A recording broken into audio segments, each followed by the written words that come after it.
malapit ka. Ayan! Wow naman! Ay, ano ba? Congrats naman! Oh my gosh! Oh my Ang God! gagaling nyo! Hot na hot Nakaka-good naman vibes. talaga. Siyempre! Summer na summer! Yan.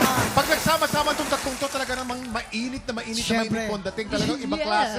Nga po eh. Oh. Tsaka Faith and Darlene, ano pa talaga pinaglalaban nyo yung ginagawa nyo kanina? Hello, talaga nilaban namin to dahil, hello, kasama namin si Ex-Bam Mirano. Siyempre. Hello! Pero, ako may tanong din ako sa mga boys natin from King of the World Philippines. Boys, maganda ba ako? Kung maganda ako, say wow! Wow!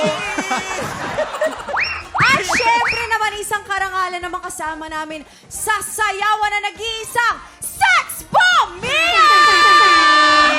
Welcome back to TikTok lang. Bumati ka muna sa ating mga tiktropa. Grabe, nakaka-pressure to. Puro beauty queen yung kasama ko. Siyempre, tiktropa, mag-ingat! Hey! Hey! Hey! Hey! Hey! Hey!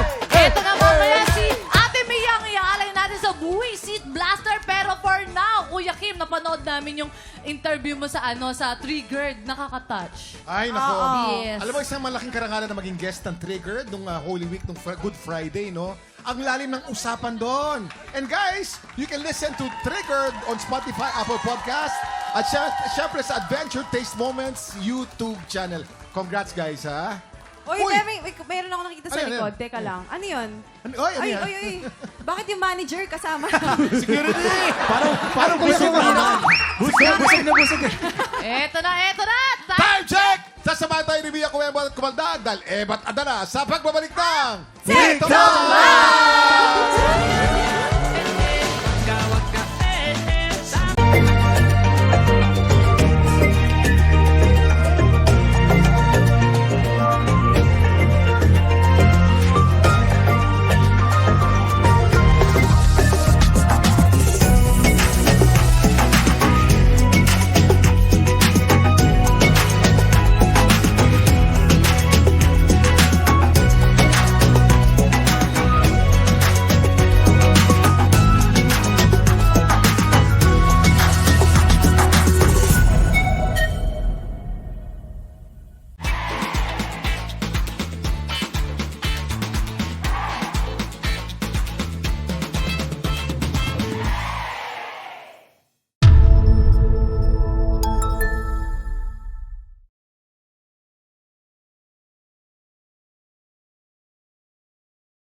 TikTropa! Pinanood mo hanggang sa dulo itong video na to? Very good ka! For more happy time, watch more TikTok Lock videos on our official social media pages and subscribe to GMA Network official YouTube channel.